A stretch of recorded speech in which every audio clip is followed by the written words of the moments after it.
মার্কিন president Donald Trump গাজাকে একটি ধ্বংসস্তূপ হিসেবে বর্ণনা করে বলেছেন, এখানে উন্নয়নমূলক কিছু কাজ করা যেতে পারে। অবিস্ফোরিত বোমা অপসারণ, গাজা পুনর্গঠন এবং সেখানকার অর্থনীতিকে পুনরায় সচল করা। তখন এক সাংবাদিক ট্রাম্পকে জিজ্ঞেস করেছিলেন, আপনি কি একটি সার্বভৌম ভূখণ্ড দখলের কথা বলছেন কিনা? তখন ট্রাম্প হ্যাঁসূচক জবাব দিয়ে বলেন, তিনি যুক্তরাষ্ট্রের নেতৃত্বে দীর্ঘমেয়াদী দখলের বিষয়ে পরিকল্পনা করছেন।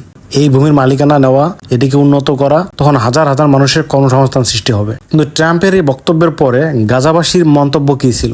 গাজাবাসী সরাসরি বলে দিয়েছেন, আমাদের মাতৃভূমি হলো আমাদের মাতৃভূমি। তারা গাজাকে পুনর্নির্মাণ করতে চায়, কারণ এটাই তাদের স্থান এবং তারা এখানে বাস করতে ভালোবাসে। তারা মনে করে বিশ্ব নেতাদের উচিত ফিলিস্তিনি জনগণের ইচ্ছাকে সম্মান করা। গাজায় যুদ্ধবিরতি অব্যাহত থাকার পরেও 18 মার্চ আবারও ইসরায়েল বিমান হামলা চালিয়ে গাজায় প্রচুর মানুষ হত্যা করে। 400-রও বেশি মানুষ সেদিন মারা যায়, যার অধিকাংশই ছিল নারী এবং শিশু। তাহলে মার্কিন প্রেসিডেন্ট ডোনাল্ড ট্রাম্প কি চাচ্ছে যে গাজার মানুষ আবার বাস্তুচ্যুত হয়ে যাক, তাদের আবাসস্থল, তাদের ভূমি ছেড়ে তারা চলে যাক? তখন এটার সবচেয়ে বেনিফিশিয়ারি কি মার্কিন যুক্তরাষ্ট্রই হবে? আপনাদের কি মনে হয়? মন্তব্য করে জানাবেন।